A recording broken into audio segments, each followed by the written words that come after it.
And a welcome. Thank you so much for joining us. Today we are chatting with Karen about education and children. I'm so excited to have Karen on. Karen is an incredible soul, incredible parent. She's the director of a community of Voyagers Community School in the US. And she has a very different approach than you would say the stereotypical school, where it's all really about the education, the children, on creating an environment to really support them to becoming amazing adults. Now, this is my version of what Karen does. I'm sure there's other ways of explaining it. That's what I value the most. And when I will have children, I definitely want them to be around this perspective, this energy, and this kind of education. So today, we're going to be talking about it's your life, love it, then love others. Very interesting when we're talking about parenting and education. So thank you so much for joining us. Thank you, Karen, for being here and teaching us about this. And yeah, tell us, what do you mean? Your life, love it, then love others. Love others. You know, it's first of all, it's always such a pleasure and such an honor to be on Hack Mankind. I love being part of this amazing movement. So great, and it's great to see you again, Jessica. So we haven't worked together for a while, but here we are, and we have a great, I think, connection with each other. So as much as you are giving me some honor and some accolades, I throw it right back to you. You're awesome. So great to be here. All right. So yeah, your life, love it, then love others. Most often in parenting, there's this misnomer. There's this idea that when I become a parent, I must first and foremost love this child. And often with that perspective, you lose the opportunity, the moment, the permission, in a sense, to love yourself. Now, when I say love yourself, I say, let's face it, no life is perfect. Life is full of pain and challenges and so on and so forth. But life is also meant to be for you to be empowered, to own, right? To own your personage, to own who you are, to become your best self, to notice yourself as you walk through the world, to fight for your beliefs, for your goals, for your dreams, to care for yourself. And if you don't do that, then you'll feel less than I have parents who feel like they have no knowledge of who they are anymore. How many times have you heard, I've lost myself in my parenting. I've lost myself in raising my children. Children leave the home and parents are lost. They're lost in their relationship, which I'm sure you deal with quite frequently, right? They're lost in their relationship with their meaningful partner. And they're lost in themselves. They don't know who they are. Do you have a hobby? They don't know what their hobby is. What food do you love to cook? They don't know what they love to eat. But they've been cooking and doing for children, right? And forgetting to do for themselves. The message that children receive is, that is the way you live a life. And so therefore the pattern gets repeated. If we don't have this self-worth, this sense of self, and we don't give it or model it for our children, then they won't have it either.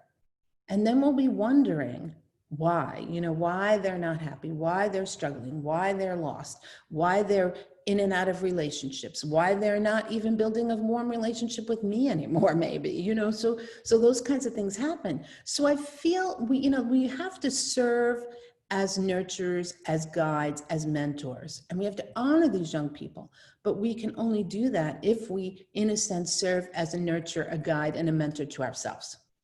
So that's what I'm honing in on today, because I hear it so often, and I see it in the struggles that parents have and the anguish that rises. Because then the next evolution, if you're just focused on your children, not focused on yourself, the next evolution is, how come I'm not a great parent? How come I didn't see that coming? How come I didn't get that? How come I wasn't present in that moment? How come I couldn't figure that out? And, you wouldn't think that the two things go together. You would think if you're busy taking care of yourself, you're not going to be present. But in actuality, as you feel more grounded and more centered and more in love, in a sense, with yourself, you can give more. You can be more present. So that's kind of what I focused on this morning, as I thought about this time together with you. Yeah. Amazing. So what you're saying is that to be taking care of oneself as a parent, to prioritize our needs, our, maybe for some moms, it's some nurturing moments like taking a bath or going hang out with our girlfriends or whatever it is that we can do, or just dancing in the kitchen while cooking, or doing things like that. And we talked about that, the net time, no extra time. So when you're doing laundry, you could be dancing. When you're cooking, you could be dancing. So things like that. But just the fact of self-nurturing and prioritizing ourselves, it's actually not selfish. No, it's not selfish at all. I actually believe to not do it is selfish. To not show yourself is selfish. So, for instance, you talk about, dancing and maybe folding the laundry or cooking or who knows what.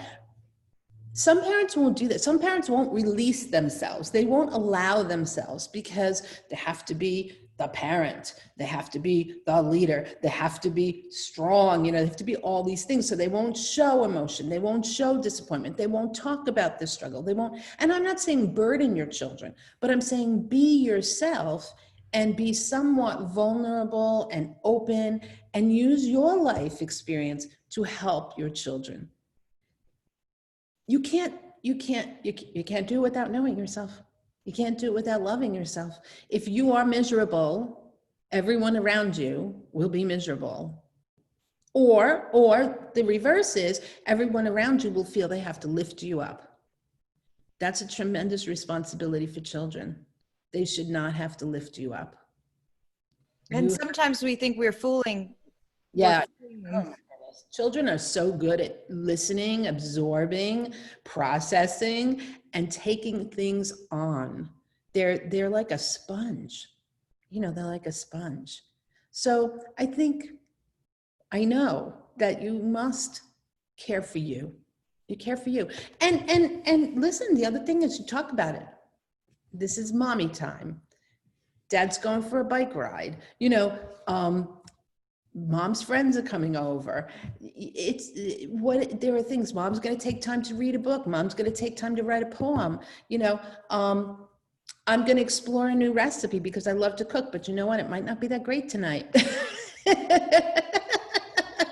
But then there's also, as you can see with me, there's humor. You bring humor into it. And so you show pieces and parts of yourself more likely when you feel and know the pieces and parts of yourself. And in doing so, you allow children to understand that life is complex and people are complex, and that the full gamut of a person is the whole and in entirety. And if you hide pieces and parts of it, if you don't know yourself, then your children will be less likely to know you, ultimately be less connected, and will be less likely to know themselves. Yeah. One of the things that I think you're a very big proponent of, or advocate to, or I don't know what the right word is to doing things together as parents and children. So the thought that popped into my head is, because you were saying, if we're not loving ourselves, then, this is what we're teaching our children. This is what they grow up with. And I can totally relate growing up where my mom has been so loving, so caring, but she lived for us. Mm-hmm. And for her relationship, and it was all about the family. It's a very Portuguese, Portuguese Latin kind of culture too, where it's not only my mom but my grandma too. Make sure there's food on the table for the men. Yes. She still tells me that. It's hilarious. We need to feed the men. Which is true. We want to feed the men. They're much better when they're fed. It's an interesting, I'm joking, it's an interesting side to see that if we do not ourselves live confidently about what our needs are, if we don't take care and nurture ourselves, then this is what we're teaching our children. So I know you're a big advocate, and a lot of times you spoke about this, is doing things together. So would you say that, depending on the age of the child, to say, self-love is something that's very important. It's not only important to mommy and daddy, it's important for you too. Let's sit down and why don't we do like a feel-good menu? I love this thing called the feed menu, where we look at the different areas of physical ways of feeling good, spiritual, mental, and emotional tools and things we can do to feel good. Would you say that's a cool exercise to do, like a fun game? It's an awesome exercise to do. The sooner the better. So what I mean is as young as possible to start to have those conversations. And with little kids, it could be cutting pictures out of magazines or finding things in books and pointing them out. But yeah, I think it's really important. I think if you start that young, that will become a habit. That will become something that your grown children will do, that your pre-adolescent children will do when they don't think you're very cool, but they'll still probably buy into that if you create it as a habit. I love that idea, Jessica. That's a great idea. Yeah. It reminds me a little bit about you have this program coming out. It's I don't know if you would call it a program, but I know that you have these like a playbook, right, with lots of play recipes or things we can do together. Learning adventures. Yeah. Learning adventures. Can you tell us a little bit about that? Because that's also a way that we can teach self-love and ways to be creative on learning and doing things for ourselves or doing things to learn together or just with children. Yeah. The other wonderful thing about it is a way that children can engage in activities and joyful play and learning while you have a little time to do something for yourself. So I took the very best of my educators, collectively probably 100 years in classrooms and teaching children, and said, let's see if we can't create, as you call it, a playbook of topics that children can engage in with little or no requirement for a parent to be at their side. So we created what we're calling Learning at Home Adventures, and it will be a membership organization where a parent can join for as many of the children as they have in their home, and they can choose activity focuses. So it might be butterflies, it might be states of matter, it might be koalas, it might be spiders. And then they get a packet of everything from why we're studying it, how we can study it. So make it, bake it, dig into the science of it, read about it. It's chock full of activities, videos, direct links, so that the parent doesn't have to do all the homework to prepare, right? And it's meant to be used either as a supplement to homeschooling, as a supplement to their academic learning in school, or just as an extra activity for children to do, right? Summer's coming, children are gonna be home, particularly now with COVID. A lot of children are still going to be sheltered in place or have limited movement. How do kids keep themselves busy joyfully? The idea of this is just as it is the idea of Voyagers Community School. It's project-based, it's hands-on, it's driven by the child. With a young child who's not a reader, it will require more guidance. But what we've done is we've created this packet, again, chock full. You don't have to do it all, but great if you can.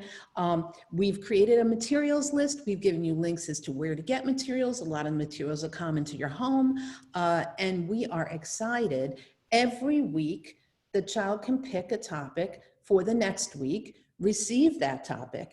And every week we'll have teachers live online for sessions where parents can call in and say, I need a tip about this. I need a hack. I'm a little stuck here. Or, hey, guess what? My kid went in this direction. You might want to add that to the program. Or just, thank you. Who knows? But we're going to be live online with our members, answering their questions and making these packets come to life, this playbook, as you call it, come to life. We're so excited. We have about 60 topics done already. We'll be launching probably mid-July, I think.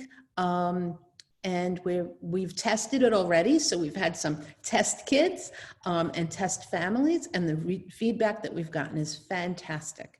So look for it. It's coming soon. Learning at Home Adventures.